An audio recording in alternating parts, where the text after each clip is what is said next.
Jing!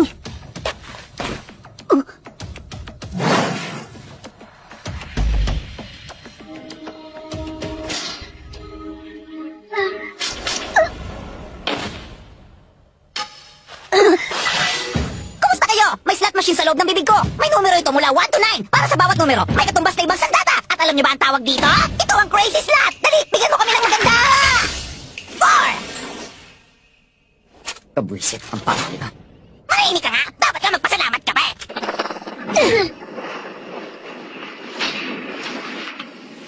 Ano yan? Langgam? Nasaktan ba kayo?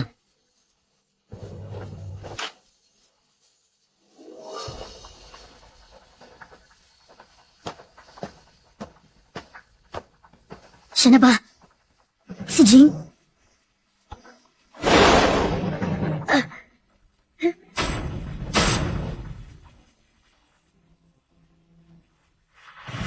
Hindi siya si Jing. Uy, ano bang problema mo? Bakit mo ginawa yun? Bakit mo kami tinulak at pinaputukan? Tapos itatanong mo kung nasaktan kami, nagpapatawa ka ba?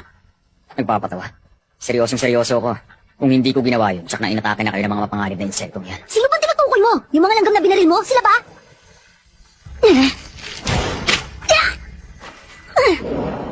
Ano bang klaseng langgam to? Huwag mo silang hawakan!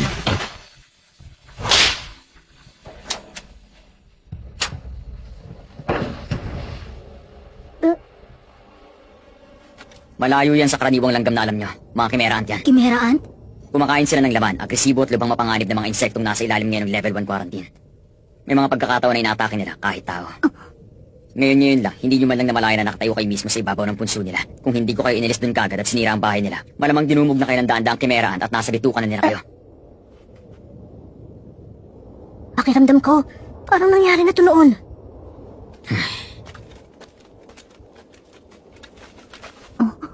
Huwag ka mag-alala, hindi malubha ang sugat. Lagyan mo nito, antibiotic yan. Yun na ba yun? Tapos na tayo? Hindi man lang ako nag-init sa ginawa natin? Ang ingay, tumahimik ka, umalis ka na nga. Ang mabuti pa, umalis na rin kayo sa lugar na to. Pampihira. Dahil sa nangyari, kailangan ko tuloy umulit mula sa simula. Kaya lang nasira na yung pugad. Dahil dito, napilitan na naman akong bumawi ng buhay na may buhay.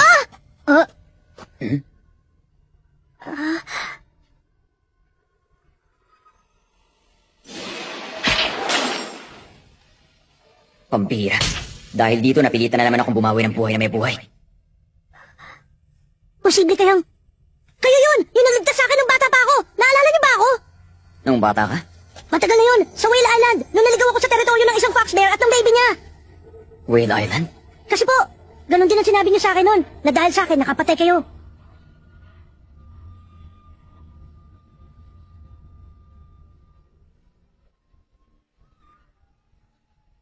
Naaalala ko na. Namumukha na kita. Pero hindi ko inakala makikita pa tayo ulit sa lugar na to. Ang laki mo na pala ngayon. Gon. Bakit niyo po alam ang pangalan ko?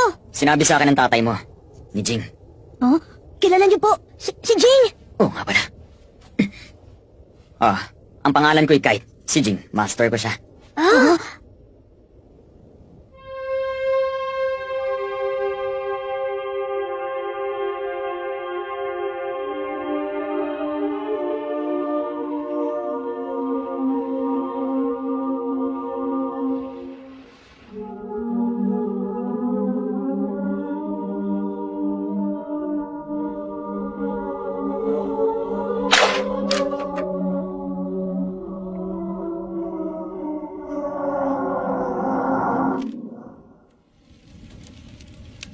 Aba, ang galing. Mga professional hunter na rin pala kayong dalawa. Opo, kayo din po, Ginoong Kite? Kahit na lang, okay na. Anak ka ng master ko, kaya hindi na kailangan maging masyadong formal sa akin. Okay po, pati kayo, Kite? Si Jing na naghubog sa akin para maging isang top-class hunter.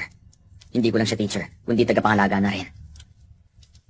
Kung hindi ko nakilala si Jing malamang, hanggang ngayon, siguro, isa pa rin ako madungis na delinkwenteng palaboy sa mga bangketa.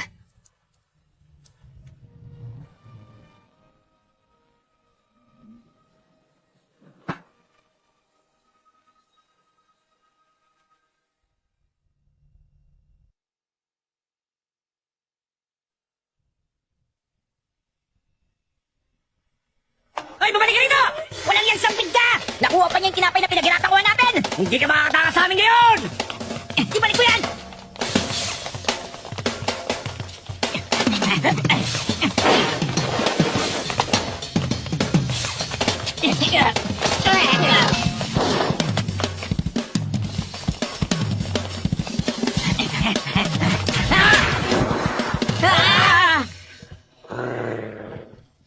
mo yan! Tinapay namin yan! Kasalanan mo! Humanda ka sa akin ngayon magnanakaw ka! Ano ba? Anong problema mo? Umalis ka ba?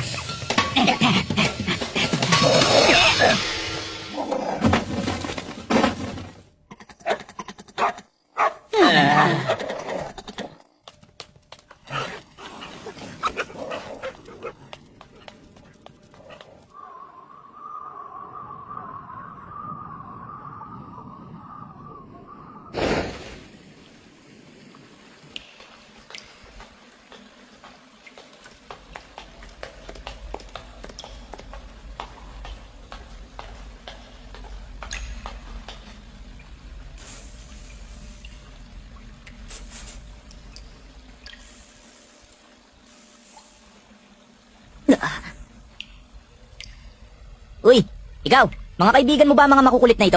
Ang saya naman!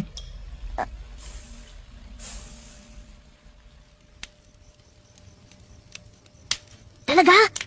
Ganun yung nakilala si Jing? Ah. Ang sabi pa niya sa akin, ang mga pinakamagagaling na hunter daw, malapit ang puso sa mga hayop. Sabi niya, malaki daw ang potential kong maging hunter, kaya napukaw ang interes ko. Kaya naging master niyo siya. Pero kinailangan ko pa siyang pilitin. Siya kasi ang tipo na ayaw ng kahit anong bagay na makakagulo sa diskarte niya. Kaya kahit kailan, hindi ako naging formal na estudyante niya. Matigas din ang ulo ko noon kaya hindi ako sumuko. Hindi ko siya tinigilan hanggang mapapayag ko siya. At hindi nagtagal, natuto akong gumamit ng kapangyarihan ng Nen. At tinuruan na niya ako maging isang hunter. Kaya naman hindi ako nahirapang ipasa ang hunter exam. Yun ang una niyang kondisyon. Pero hindi pa sapat yun para kay Jing. Kaya kailangan kong makapasa sa isa pang pagsubok. Mahuhulaan niyo ba kung anong pagsubok yon? Parang alam ko na kung ano yun. Sige nga. Mali pala. Sigurado akong alam ko. Nakikita ko ng malinaw. Ang sasabihin ni Jing, subukan mo akong huliin kung kaya mo.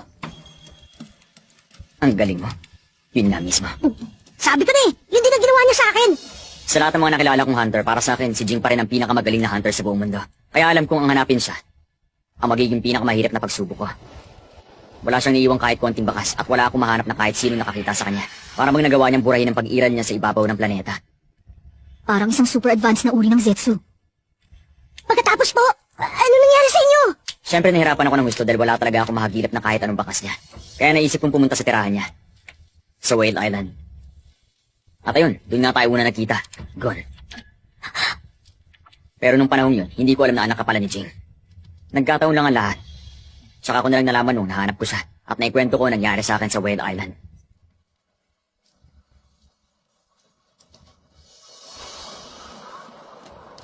Yung nakita mong bata, anak ko yun. Gon ang pangalan niya.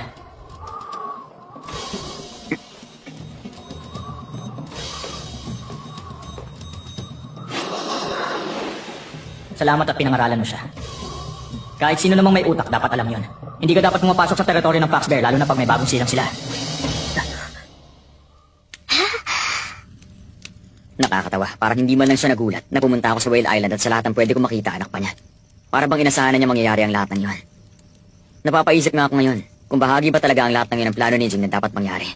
Ibig niyo pong sabihin sinadya niyang mangyari lahat ito? Hindi tayo makakatiyak. Siguro nga, ganon. Huh? Alam ni Razor na darating ako sa Grid Island. Kahit sina Duan at Liz. Dugon at list? At Razor? Opo, nakilala sila ni Gon sa isang game ng Grid Island. Medyo mahaba-habang kwento nga lang. Basta sa game na yon, may isang lalaking Razor at matagal na siya naghihintay sa akin. Pinakiusapan siya ni Jing. Balang araw, darating dito ang anak ko. Pagdating ng araw na yun, ikaw nang bahala sa kanya. Ibig sabihin, okay lang sa'yo kahit mapatay ko siya. Huwag kang pakasiguro. Anak kong pinag-uusapan. O paano? Papaubaya ko na siya sa'yo, Razor. Kaibigan siya ni Jing, pati sina Duan at Liz. Tatlo sila sa 10 kaibigan ni Jing na tumulong sa kanya sa paglikha ng Grid Island. At kahit wala sa kanilang nakakakilala sa akin, alam nilang darating ako balang araw dahil binilin sa kanila yun ni Jing. Kaya naman kahit napakatagal ng panahon ng lumipas, hinintay nila ang araw ng pagdating ko. May naisip akong bagay. Kung talagang klinana niya ang pagpunta ko sa Grid Island, kasama na rin ang pagkikita namin ni na Razor, posibleng lahat na nangyari noon kasama rin sa plano niya. Katulad ng pagkikita namin ni Biscuit, pati ng ibang mga player doon.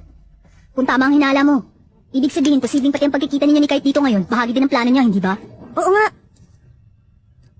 Naalala ko nga pala. Siguro po nanggaling kayo sa loob ng larong Grid Island noon, tama po ba? Ako? Oo, pero ginamit ng pangalan ng oras na yon, Nig, at hindi Kite. Jing? Parang hindi ko naaalala ang pangalan yun. Oh, teka. Naalala ko bigla. Matagal na panahon na yun, pero parang oo nga. Dinala nga yata ako ni Jing sa loob ng isang game. Sabi ko na eh! Greed Island. Oo, parang yun na nga yung pangalan. Pero hindi ko maalala kung gumamit ba ako ng ibang pangalan o hindi. Siguradong kayo na nga yun! Malamang si Jing ang nagpagamit sa'yo ng pangalan yan para lituhin ako! Nakakainis naman! Naisa niya na naman ako! Umaasa ka pa naman na makikita mo na siya.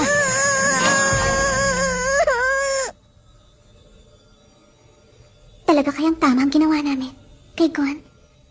Kapag magnetic force ang ginamit ni Gon, ipadala mo siya sa akin. Pero kapag ang company ang ginamit niya, kay Kite mo siya ipadala. Pwede mo bang gawin yon? Pwede kong gawin yun, pero bakit mo naman gustong yun ang mangyari? Kapag magnetic force ang ginamit niya, ibig sabihin mag-isa lang siya. Kaya payag ako makipagkita sa kanya. Kung ang company ang gagamitin niya, duwag siya dahil kailangan pa niya magsama ng mga kaibigan. Kailan naman naging kaduwagan ng pagsama ng kaibigan? Hindi ko yata maintindihan. Huwag ka na kasi maraming tanong, basta gawin mo na lang! Ayaw mo lang siguro dahil nahihiya kang humarap sa maraming tao. Hindi yun ang dahilan, basta gawin mo na lang kasi. Ang weird niya talaga kahit kailan. Hindi lang mahiyain, napaka-ma-pride pa. Naaawa tuloy ako kay Gon.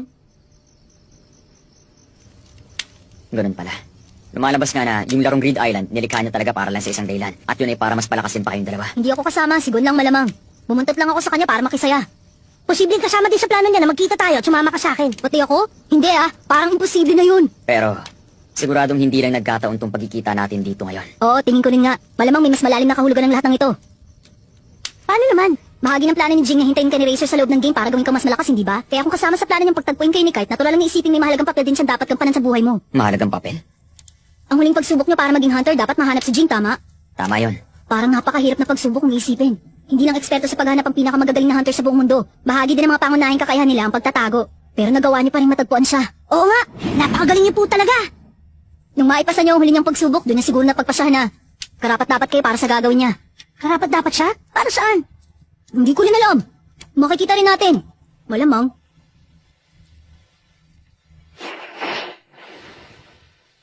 Salamat at pinangaralan mo siya. Paano, Gon? Alam ko kung nasaan si Jing sa ngayon. Gusto mo bang sabihin ko sa'yo?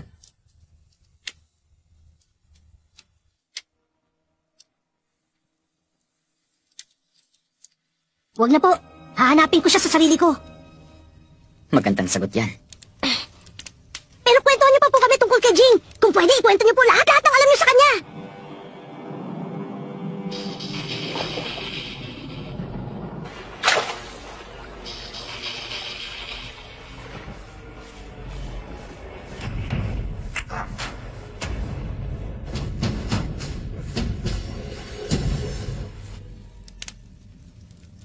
Paraan ng pagtulong sa pagpaparami ng mga lobong dalawa ang ulo? Talaga po, gawain din ni Jing yun?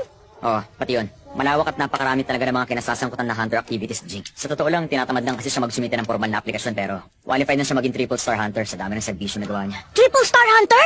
Pinibigyan ng star ranking ng mga hunter na may mga nagawang kagilagilala sa serbisyo. Yung mga may natuklas sa makasaysayang bagay o nakagawa ng pangkalahatang serbisyo, ginagawa na 3-star rank. Sa buong mundo, wala pang 10 hunter ang nakatanggap ng karangalan yun. Talagang bibihira ang kasing galing ng mga triple star hunters. Wow! Ganun kagaling na hunter si Jing? Kapantay niya mga hunter na triple star? At si Kite. Isa siyang hunter na nakakuha ng respeto ni Jing. Si Jing din na nakadiscover ng guho ng Lurka sa Congo Gold Vein. Isa yun sa pinakasikat niya nagawa at doon din siya mas nakilala sa mundo ng mga hunter. Nakarinig na ako ng tungkol sa lugar na yun! Yung Lorca Ruins! Ang pagtatagpo ni Gon sa estudyante ni Jing na si Kai, ito ang nagsisilbing hudyat na isang panibagong kabanata sa mga buhay nila. At sa kontinente ng Eurovia, sa pinakatimog na bahagi ng mga isla ng Balsa, nakatago sa kadiliman at lingid sa kaalaman ng buong mundo, isang malagim na pangyayari ang pagmumula ng lahat. Kulang pa! Hindi ako nakukontento kahit kailan pa ng mga nilalang na itong kainin ko! Pero naglilima pa rin ako.